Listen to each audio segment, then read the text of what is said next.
Welcome to MiConvert.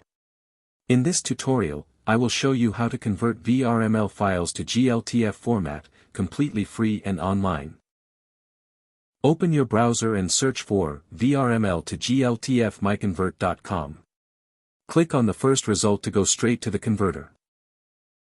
You are now on the VRML to GLTF converter page.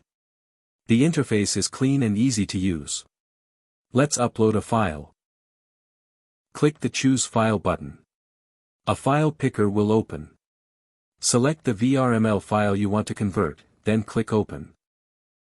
Your file is loaded and ready. You can see the file name, size, and destination format.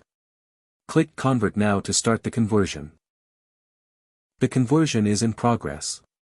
You can see the progress bar moving. This usually takes just a few seconds. Done. Your file has been successfully converted. Click Download to save the GLTF file to your computer. That's it. Visit MiConvert.com for more free conversion tools. Subscribe for more tutorials.